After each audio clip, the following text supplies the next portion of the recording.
Bismillahirrahmanirrahim. Alhamdulillahirabbil alamin. Wa bihi nasta'in ala umuri dunya wad din. Wassalatu wassalamu ala asyrafil anbiya wal mursalin. Nabiyyina Muhammadil amin wa ala alihi wa sahbihi ajma'in wa ba'd. Allahumma salli wa sallim wa barik wa an'im ala Rasulillahi alaihi salatu wassalam. Alhamdulillah, kita bersyukur kepada Allah Subhanahu wa Ta'ala atas nikmat yang Allah berikan dan Allah limpahkan kepada kita, sebagaimana salawat dan salam semoga tercurah kepada Rasulullah alaihi salatu wassalam beserta para keluarga, para sahabat, dan orang-orang yang istiqomah berjalan di bawah naungan sunnah beliau sampai hari kiamat kelak.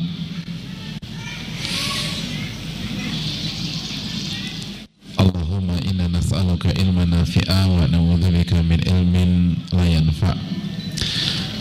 Ya Allah, berikanlah kami ilmu yang bermanfaat dan lindungilah kami dari ilmu yang tidak bermanfaat. Hadirin ibu-ibu sekalian, jamaah, apa kabar, Bu? Alhamdulillah. Ibu-ibu yang Allah muliakan, sebuah kebahagiaan kita bisa kembali bersua di majelis ini. Semoga Allah berkahi dan Allah ridhoi, amin ya rabbal alamin. Tapi ngomong-ngomong, ibu-ibu kok semangat banget sih, Bu? Lagi dapat nikmat apa, Bu? Ngomong-ngomong, kayaknya wajah-wajah ibu-ibu ini wajah-wajah penuh nikmat.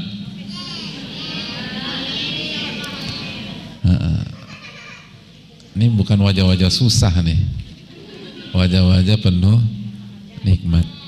Nah, semoga pertemuan kita diberkahi oleh Allah Subhanahu wa Ta'ala. Ada yang bisa ini enggak menyampaikan ada perkembangan apa nih dari anak-anak kita? Ya, silakan. Boleh. Ada mic nggak? Bawa mic dari rumah, Bu? Enggak. Kok nggak bawa sih? Iya.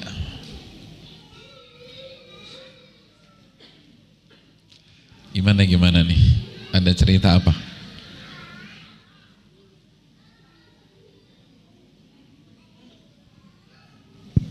Nyala.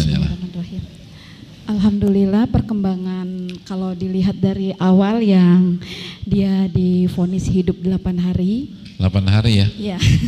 Divonis hidup 8 hari. Sekarang sudah usia berapa tahun? 8 tahun. 8 sudah tahun. 8 tahun. Masya Allah. Sama-sama 8. Iya, dari 8 hari sampai 8 tahun. Masya Allah. Terus alhamdulillah lagi banyak sekali bonus-bonus yang Allah kasih, yang terlalu banyak tuduhan yang diberikan oleh dokter, dan ada sampai belasan poli yang kita kunjungi awal-awal datang ke 18 poli. Belasan poli, kurang lebih poli. Ada 15-an poli awal-awal kunjungan, iya. Jadi ngelihat anak sekarang kondisinya itu luar biasa sekali Pak Ustadz, soalnya jadi yang dia didiagnosa hidup 8 hari, yang perjuangan kita dari daerah ke sini pun ke Jakarta, yang ada bahkan saudara bilang buat apa jauh-jauh ke Jakarta kalau pulang balik ke Jambi bawa jenazah mahal gitu. Karena mereka berprasangka bahwa dia akan mendekati ajalnya. Karena Ibu orang Makassar? Bukan, dari Jambi. Terus akhirnya dengan kondisi dia yang sampai Jakarta, memang kondisi SOS waktu itu dinyatakan dalam kondisi koma. Jadi kita berangkat dengan pendampingan khusus, harus pakai tim medis naik pesawatnya, karena kalau tanpa tim medis kita tidak boleh terbang saat itu. Kita berangkat ke Jakarta dan alhamdulillah di Jakarta dimudahkan segalanya, masuk IGD sangat mudah. Jadi semua proses pengobatannya sangat mudah. Sampai di Jakarta juga dengan semua tuduhan-tuduhan tadi terselesaikan satu-satu, seperti jantungnya yang bocor sudah selesai. Ada diagnosa awal itu kayak suspek sindrom Edward itu juga sudah terjawab. Sekarang sudah keluar hasil diagnosa terbarunya. Jadi dia termasuk kategori penyakit langka, Pak Ustadz. Kita kayak berburu diagnosa.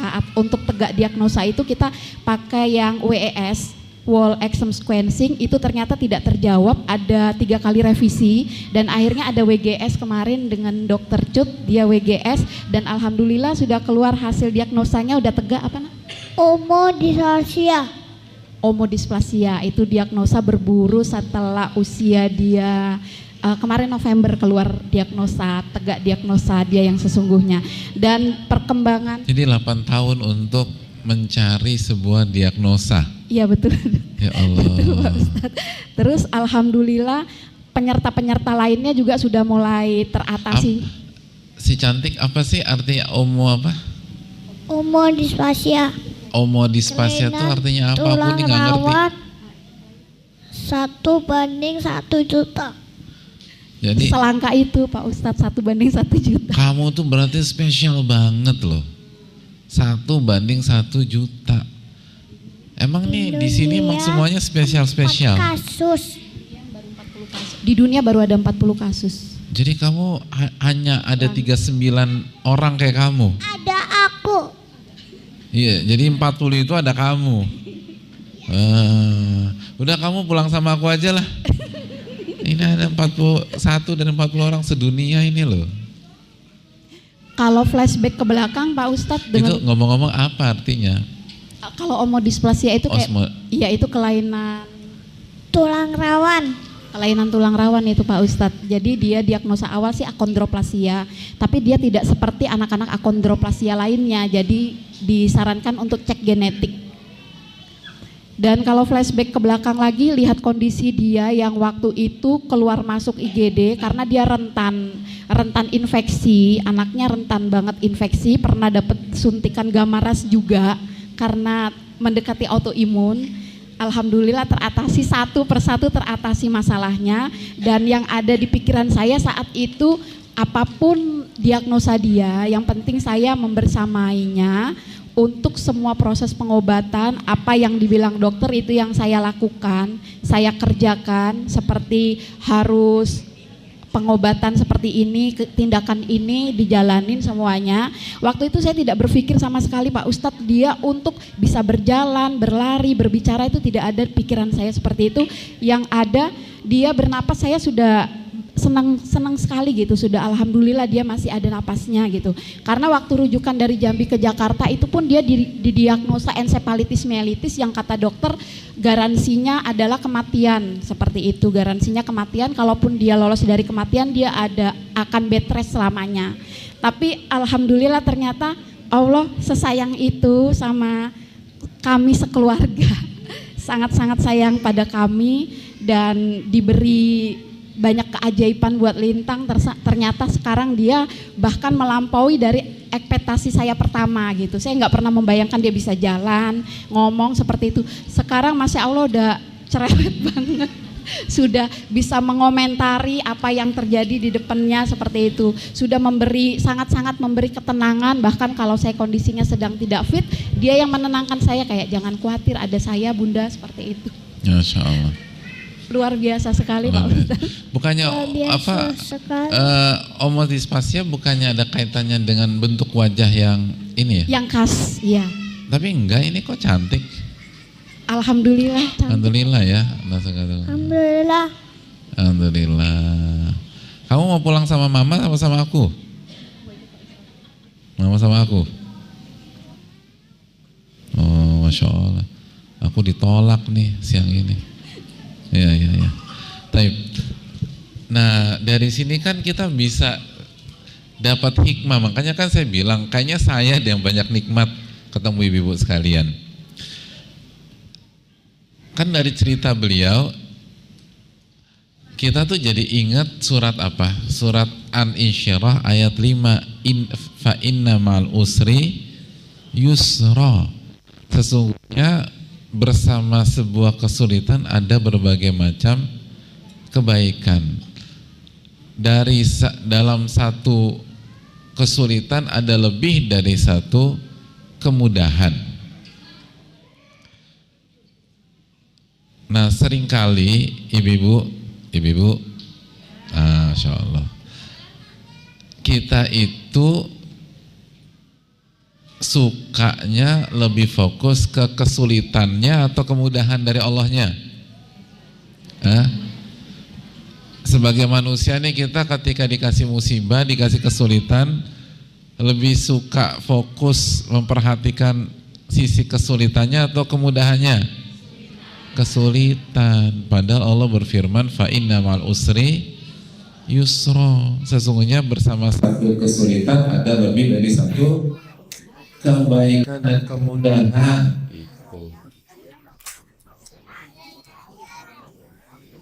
Kan demikian. Maka contoh seperti beliau ini jangan dibiarkan menguap begitu saja, tapi dijadikan sebuah contoh dari keyakinan bahwa ternyata banyak kemudahan dari Allah Subhanahu wa Ta'ala, sehingga kita tidak pantang nyerah gitu. Tapi kan dari awal begini, dia Masya Allah, mudah, berjuang, dan segala macam, dan bagi ibu sendirian. Jadi yang perlu dicontohkan adalah jangan lupa bahwa Allah kasih kita ujian, tapi juga Allah kasih kita berbagai macam kemudahan. Dan belum lagi pahala yang sangat besar kalau ibu-ibu sabar. Nah, selama 8 tahun ini kemudahannya apa aja? Prosesnya tidak namanya dimutuskan.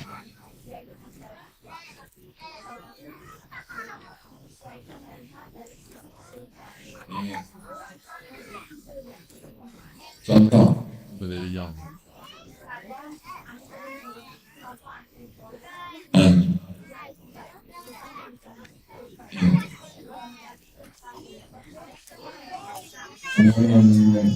ini modal ini. Masya Allah. Ya, gimana? Iya. Iya, betul. Dan memang kan kalau memang ada maslahatnya, ada urgensitasnya, ada kondisi yang membutuhkan, itu memang demikian ya. Jadi pokoknya Allah mudahin aja gitu ya.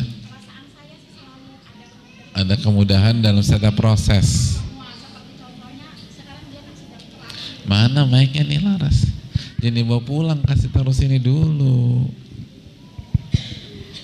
Selalu selama 8 tahun proses pengobatan anak saya itu, saya selalu merasakan bahwa yang diberikan itu adalah kemudahan-kemudahan Pak Ustadz. Walaupun ada yang bilang lama banget ya antri operasinya, dia kan antri operasi hipertrofi dan adenoidnya itu 2 tahun. Tapi menurut saya itu bukan lama, Allah akan memberikan tepat pada waktunya. Oh, tepat pada seperti waktunya. Itu iya. Kenapa? Mungkin kalau pada saat itu saya memaksakan dia tindakan tanpa ruang picu misalnya, akan terjadi sesuatu. Maksudnya saya memaksakan skenario saya, pada skenario Allah itu lebih baik gitu. Iya. Jadi saya berpikir bahwa semua selama 8 tahun itu yang diberikan adalah kemudahan-kemudahan. Alhamdulillah, maksudnya Allah memberikan banyak kemudahan-kemudahan. Dia kayak terapi juga dimudahkan segala urusannya. Makanya saya selalu bilang bahwa ini benar-benar titipan surga. Artinya selalu ada keindahan di balik semua yang mungkin orang bilang musibah. Tapi buat kami itu adalah sebuah anugerah. Makasih. Nama kamu siapa sih, cantik? Nama aku Lintang. Lintang Anu Rahma. Panggilannya? Lintang Anu Rahma. Oh, Lintang ya? Lintang Anu Rahma. Panggilannya Lintang. Ya, jadi ini contoh, dan saya yakin yang lain punya cerita-cerita indah yang sama Dan ini kan udah berapa kali kita dengar ya, dan gak pernah bosan-bosan. Saya ingin menjelaskan sekali lagi jamaah sekalian, ibu-ibu, sekali lagi tolong fokus pada kemudahan dari Allah. Jangan fokus ke sisi kesulitan, tapi fokus pada kemudahan. Jadi proses yang lama, proses yang susah, ketika nggak dipikirin dan dizikirin, nah itu jangan dipikirin dan hendaknya dizikirin, jadi seneng, nah itu, jadi nggak sedih. Tapi kalau proses yang panjang lalu susah itu dipikirin, jadinya kayak apa? Jadi sedih gitu, ya kan? Jadi suka nangis, jadi kesal, bahkan bisa jadi putus asa gitu. Proses pengobatan ibu-ibu sekalian lama atau cepat? Lama. Pengobatannya susah atau sulit? Loh, ini gimana Pak Ustadz ini loh? Jadi ibu-ibu sekalian, prosesnya susah atau mudah? Susah. Maka begitu ibu-ibu jalani proses ini, dipikirin, yang jadi apa? Stres, sedih, capek. Tapi kalau ibu-ibu jalani proses ini, dizikirin, maka insya Allah mudah. Dimudahkan sama Allah. Dan yang panjang itu jadi nggak terasa. Seperti beliau nunggu operasi 2 tahun, itu lama banget tuh. Diagnosanya 8 tahun, tapi begitu berusaha dizikirin, jadi hatinya lapang. Betul nggak ibu? Iya. Jadi kuncinya jangan terlalu dipikirin, tapi di apa? Dizikirin. Nah itu dizikirin. Zikir nggak ibu sama Allah SWT nih? Ya, alhamdulillah ya. Pokoknya jangan lupa zikir pagi petang. Nah itu. Jangan lupa baca zikir, perbanyak baca zikir subhanallah. Subhanallah wa bihamdihi. Nah itu. Perbanyak baca la haula wa la quwata illa billah. Terus jangan hanya dibaca, diresapi gitu loh. Di apa? Resapi. Gitu loh. Karena kalau ibu-ibu ingat Allah, maka ibu-ibu akan ingat apa misalnya? Ingat pahala yang berlimpah. Tapi kalau ibu-ibu mikirin penyakitnya, boro-boro ingat pahala, Bu. Gak ada sedih, capek, nanya sampai kapan gitu. Suka ada pikiran gitu gak sih? Sampai kapan semua ini akan berakhir gitu. Nah, gitu. Kapan kita nanya seperti itu? Ketika kebanyakan mikir itu. Tapi kalau kita zikir enak gitu loh. Jelas nih Ibu? Ini penting nih. Jadi kuncinya apa? Banyakin zikir. Kalau ada masalah, sholat. Karena kan sholat itu pada saat kita ingat dan zikir sama Allah Subhanahu Wa Taala.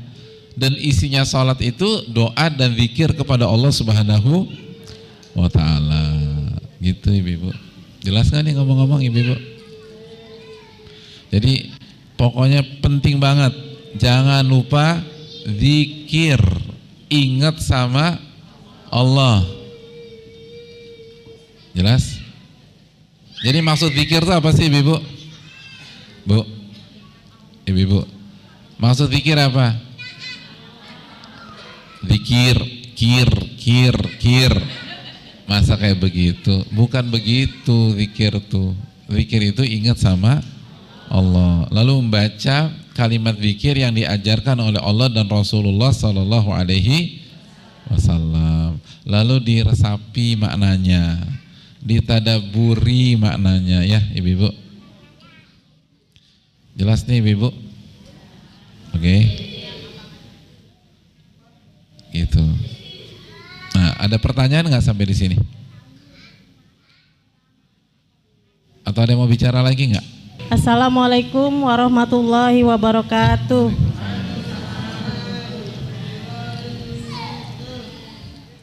Izin bertanya Pak Ustadz. Ada istilah mengatakan jadikan cobaan itu suatu nikmat. Sedangkan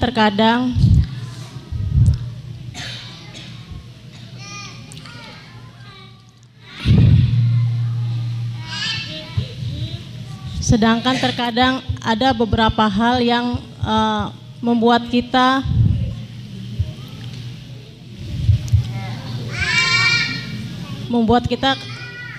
merasa tertekan. Intinya kalau kita sedang pikiran tenang, fokus atau waras, mungkin bisa Pak Ustadz mengamalkan teori seperti itu. Yang ingin saya tanyakan adalah bagaimana kita bisa lulus ujian dengan dititipi anak istimewa. Terkadang saya berpikir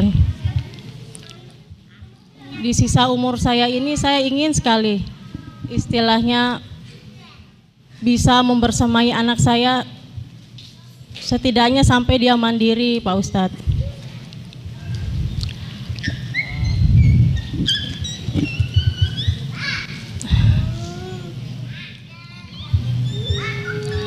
Mohon pencerahannya Pak Ustadz supaya saya bisa lulus ujian yang Allah titipkan pada saya. Wassalamualaikum warahmatullahi wabarakatuh.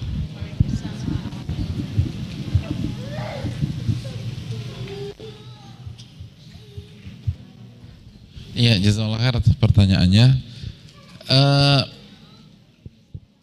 Sebagaimana tadi yang kita sampaikan bahwa jangan terlalu banyak mikir. Kan tadi kapan kita tadi beliau sampaikan sendiri. Sedihnya itu pas kapan? Pada saat terkadang saya berpikir gitu loh. Jadi nggak usah terlalu mikir-mikir ke sana. Karena kita nggak pernah tahu apa yang akan terjadi di masa yang akan datang. Dan yang lebih tahu tentang diri kita Allah atau kita? Allah. Allah berfirman dalam surat Al-Baqarah ayat 216, wa asa an takrahu syai'an wa huwa khairul lakum. Bisa jadi yang kalian anggap, bisa jadi yang kalian nggak sukain, justru itu yang terbaik buat kalian. Dan bisa jadi yang kalian sukai justru buruk buat kalian. Wallahu ya'lam wa antum la ta'lamun. Allah yang maha tahu dan kalian nggak tahu apa-apa. Ibu-ibu sekalian yang Allah muliakan, di luar sana itu banyak nggak orang tua yang ditinggal pergi sama anaknya? Seibu kangen sama anaknya nggak pernah ada di rumah itu banyak apa enggak? Banyak. Nggak dekat sama anak, kasus itu banyak nggak di masyarakat? Banyak. Sedangkan ibu-ibu diberi, betul di satu sisi diberikan kesulitan, tapi di sisi lain tadi fa innamal usri yusra, diberikan kemudahan semudah-mudahnya dekat sama anak, sama Allah. Dan bisa bersama dengan anak. Dan itu tuh mahal. Itu tuh mewah banget. Adapun ke depan, kita tuh gak ada yang tahu ke depan bagaimana. Serahkan sama Allah Subhanahu wa ta'ala. Perbanyak baca la haula wala quwata illa billah. Dan diresapi maknanya, tidak ada daya dan kekuatan kecuali dengan pertolongan Allah.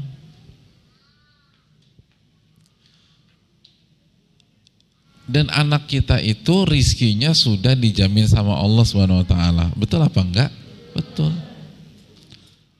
Sebagaimana kita udah lebih dari beberapa kali kan ibu-ibu cerita bagaimana Allah tolong anak ibu-ibu sekalian. Dan kalau kita hanya mengandalkan diri kita, kira-kira bisa enggak? Enggak bisa. Jadi itu membuat kita tuh tenang bahwa apapun yang terjadi ke depan, selama Allah ada dan selama Allah menolong, insya Allah nggak ada apa-apa. Lalu yang perlu ibu-ibu camkan juga sekali lagi, bahwa kehidupan sejati itu kehidupan akhirat, bukan kehidupan dunia. Jadi kalau ibu-ibu punya cita-cita, saran saya, cita-citalah setinggi langit, cita-citalah setinggi mungkin. Dan kita berusaha bersama dan reuni dengan anak kita di surga. Itu cita-cita. Adapun ke depan di dunia kita nggak pernah tahu. Tapi Allah janji bahwa kalau kita bertakwa di dunia, maka Allah akan kasih di surga. Dan kita akan kembali berkumpul dengan anak-anak kita. Dan nanti insya Allah di surga nanti, anak-anak kita ini dalam kondisi sakit kayak gini atau sehat ibu-ibu? Sehat. Jadi itu yang harus ibu-ibu incar. Gimana saya masuk surga? Gitu loh. Saya harus taat, saya harus nurut, saya harus bertakwa kepada Allah Subhanahu wa ta'ala.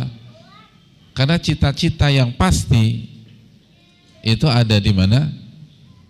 Maksudnya cita-cita bisa bersama anak kita dalam kondisi dia sehat, itu di mana? Di surga. Kalau di dunia ada jaminan nggak anak kita kembali sehat? Nggak ada jaminan. Jangankan itu, yang sehat aja bisa jadi sakit besok. Jadi nggak ada jaminan. Tapi kalau di surga, nanti anak kita dibangkitkan dalam kondisi sehat. Nah disitulah perjuangan kita gimana agar kita bisa masuk surga gitu ibu. Nah di antara cara masuk surga adalah banyak ingat dan zikir kepada Allah sambil menjaga iman kita dan tauhid kita kepada Allah, dan jangan sekali-kali ibu-ibu melakukan kesyirikan. Itu poinnya. Karena kalau melakukan kesyirikan dan belum bertobat, la yahbatanna amalukum, amal kita akan hancur dan kita bisa masuk neraka kalau belum tobat. Nah itu poinnya.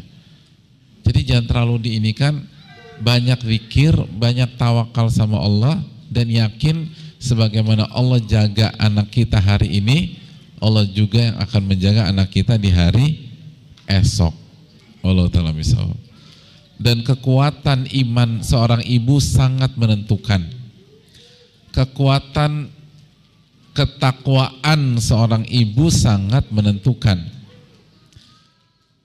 Ketergantungan seorang ibu kepada Allah sangat menentukan. Rasulullah SAW bersabda, ihfazillaha yahfazka, jagalah hak Allah, niscaya Allah akan jaga Anda, jaga keluarga Anda. Kalau ibu-ibu benar-benar menjaga hak Allah, Allah akan jaga ibu-ibu sekalian, dan Allah akan jaga anak-anak ibu-ibu sekalian. Allah ta'ala misal, mungkin itu. Ada pertanyaan lain atau ada yang mau disampaikan? Assalamualaikum warahmatullahi wabarakatuh. Pak Ustadz, saya pengen nanya Udah lama. Ini masalah kan saya mempunyai anak disabilitas ini, kata orang, benarkah ini suatu gaya hukuman akibat perbuatan saya, suami saya atau keluarga saya?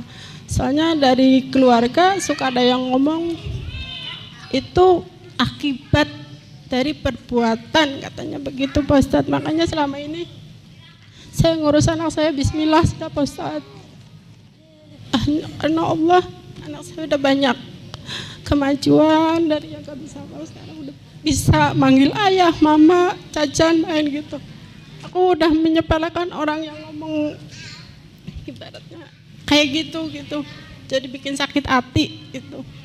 Kalau sekarang saya pasrahnya, aku dititipin, bukan hukuman atau yang orang di luar sana bilangnya menyakitkan gitu Pak Ustadz.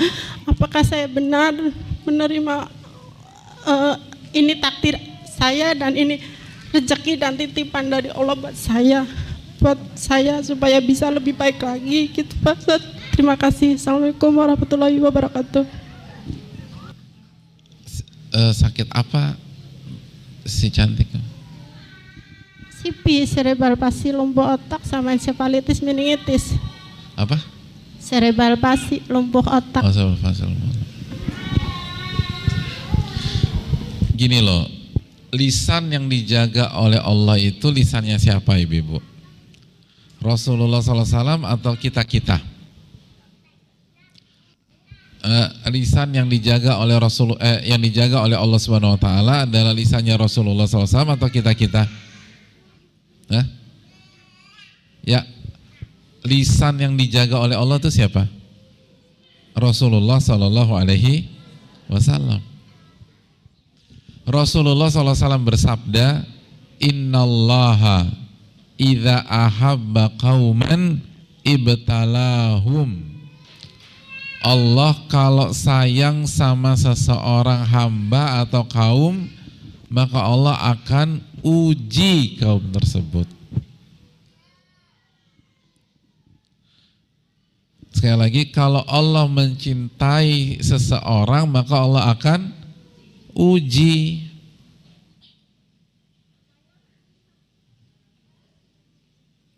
Saya mau tanya, kondisi hari ini yang ibu-ibu alami ujian bukan? Bu, ujian bukan? Ujian. Kata baginda Rasul sallallahu alaihi wasallam, kalau Allah mencintai seseorang hamba, Allah akan menguji. Jadi ini insya Allah indikasi Allah mencintai ibu-ibu sekalian.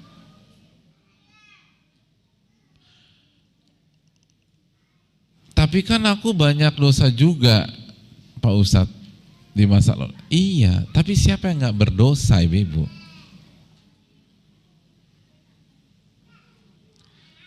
Siapa yang tidak berdosa?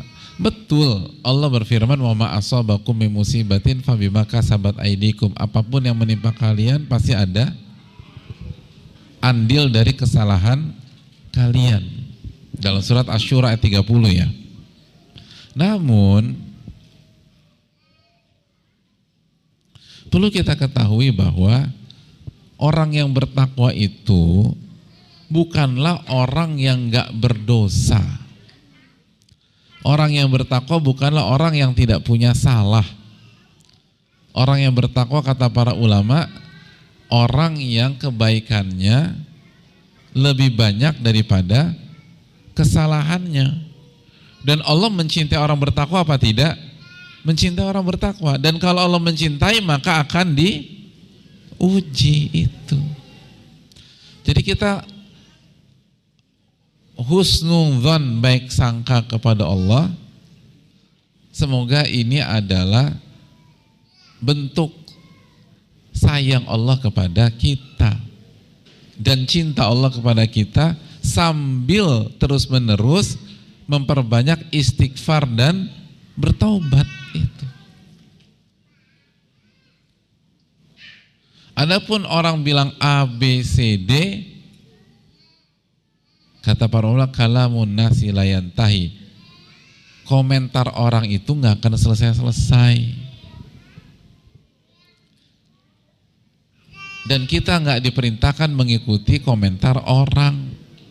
Kita diperintahkan mengikuti ucapan Rasulullah Sallallahu Alaihi Wasallam. Dan Rasulullah SAW sudah mengatakan, Innallaha idza ahabba qauman ibtalahum. Allah kalau mencintai sebuah kaum, Allah kalau mencintai seseorang hamba, maka Allah akan menguji. Itu.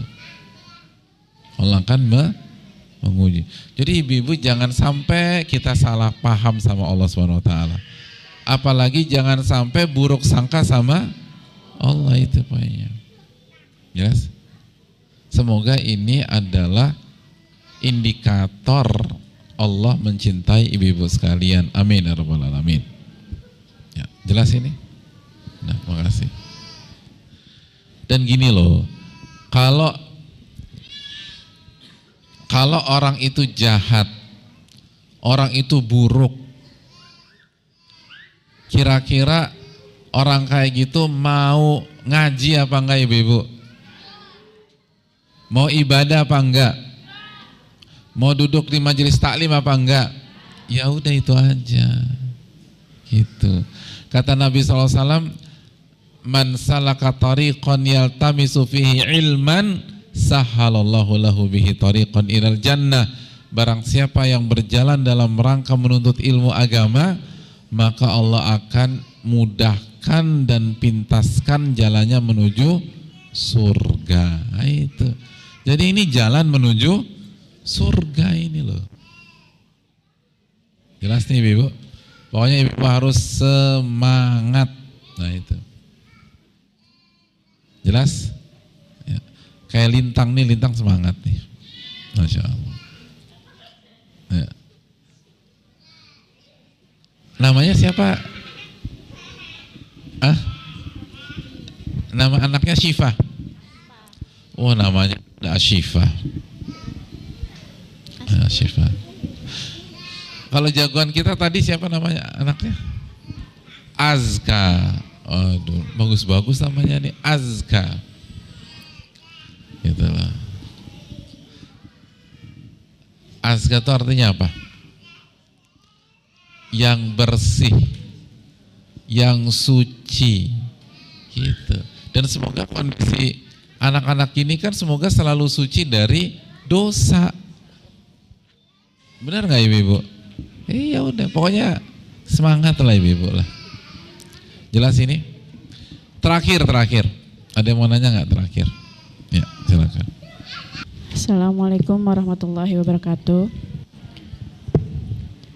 Perkenalkan Pak Ustadz, saya Afifah, orang tua dari Amran Zaidan yang sakit dengan diagnosa spasme infantil, yaitu bentuk kejang yang berat dan Dandy Walker.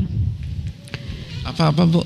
Spasme infantil dan Dandy Walker. Spasme infantil itu bentuk kejang yang berat. Dia satu hari bisa kejang minimal 10-12 kali. Saya tahu anak saya diagnosa spasme infantil itu ketika usia kehamilan saya 6 bulan, Pak Ustadz. Saat itu saya di USG Feto Maternal. Dan saat itu juga saya minta sama dokter untuk tidak melanjutkan kehamilan saya dengan beberapa alasan. Yang pertama itu alasannya saya trauma Pak Ustadz, karena anak saya Amran ini adalah anak kedua saya yang berkebutuhan khusus dengan diagnosa yang sama. Dan kakaknya Amran ini meninggal di usia 10 bulan. Saat saya tahu dan sampai saat ini saya menarik diri Pak Ustadz, menarik diri dari lingkungan saya, dari teman, dari tetangga. Saya pikir dengan saya menarik diri itu salah satu cara saya untuk mempertahankan kewarasan mental saya. Yang menjadi pertanyaan, hampir sama ibu yang tadi. Banyak orang yang menilai bahwa anak saya seperti ini itu karena dosa orang tua. Dan sampai akhirnya saya mencoba untuk tidak mendengarkan itu, Pak Ustadz.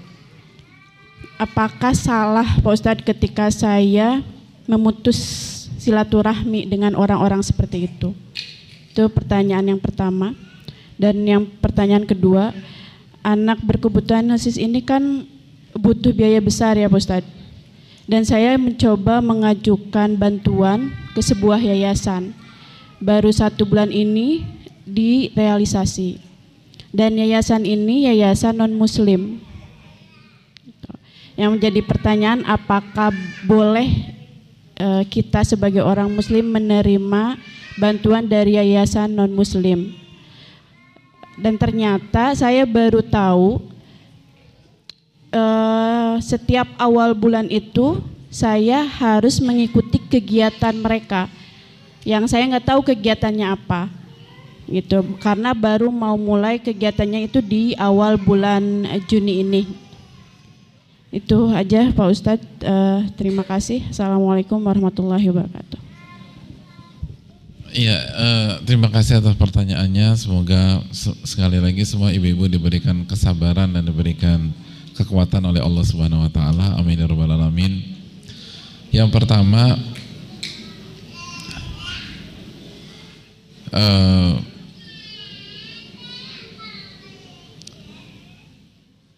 ucapkanlah qaddarallahu wa ma syafa'al. Semua telah ditakdirkan oleh Allah dan yang Allah kehendaki itu yang akan terjadi. Dan Allah berfirman, la yukallifullahu nafsan illa wus'aha. Allah tidak membebankan seseorang di atas kemampuannya. Jadi kita disuruh berjuang hanya sebatas kemampuan kita dengan cara yang halal, dengan jalan yang diridhoi oleh Allah Subhanahu wa ta'ala. Kita tidak dibenarkan menggunakan semua cara atau menghalalkan segala cara, karena inti tujuan adalah untuk melihat kita bertakwa semaksimal mungkin. Dan inti dari ujian dan inti dari kondisi anak kita agar ibu-ibu lebih dekat dengan Allah.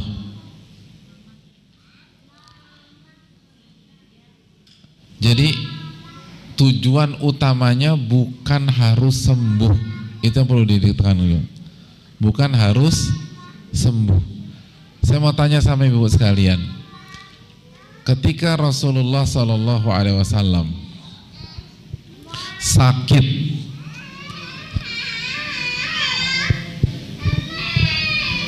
setelah haji wada di tahun ke-11,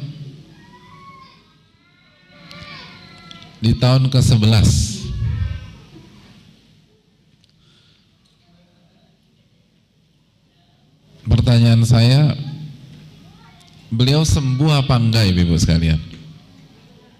Nah, ketika Nabi SAW sakit setelah haji wada, beliau sembuh apa tidak? Enggak sembuh. Dan beliau wafat disebabkan penyakitnya tersebut. Siapa?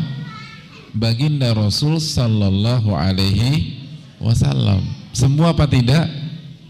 Tidak. Apakah artinya beliau gagal? Enggak gagal.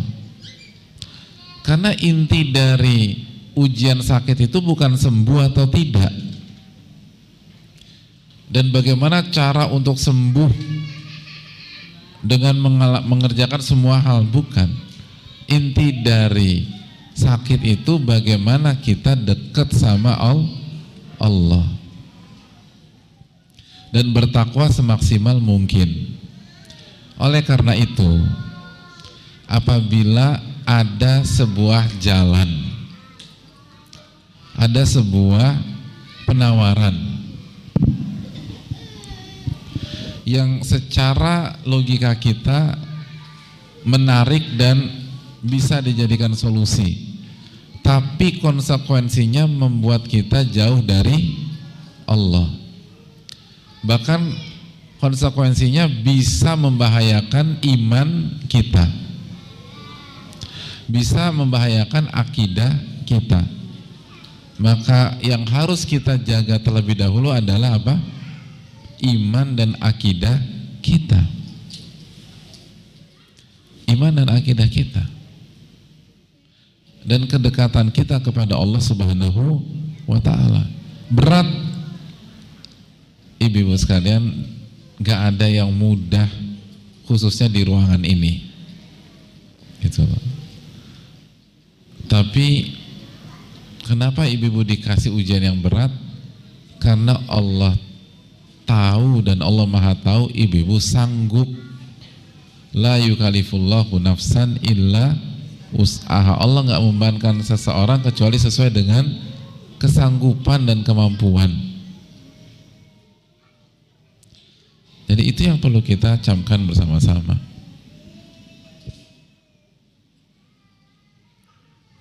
Jadi ibu sekalian, jangan menggunakan semua cara dan jangan menerima semua penawaran, apalagi indikator atau indikasinya ada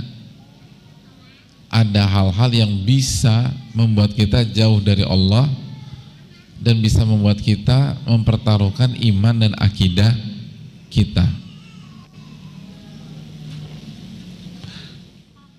Mungkin ada yang mengatakan, tapi yang mau bantu sekarang cuman mereka.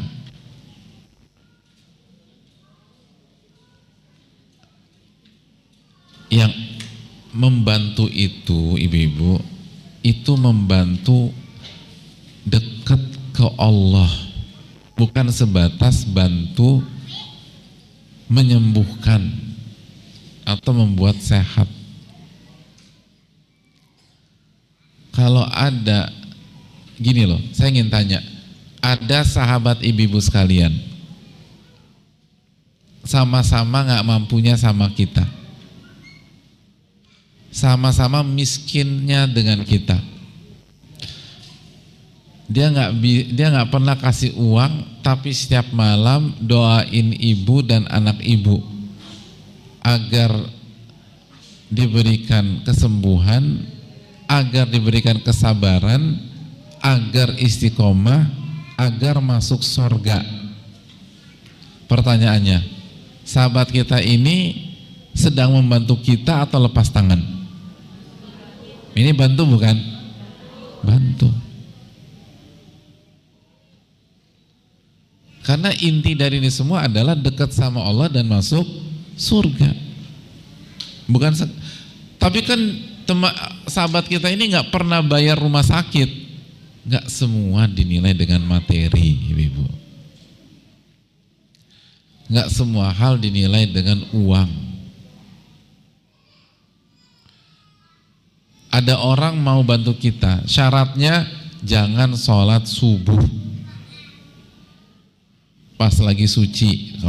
Kalau pas lagi haid ambil aja. Ya benar, kalau lagi haid jangan sholat subuh, itu benar.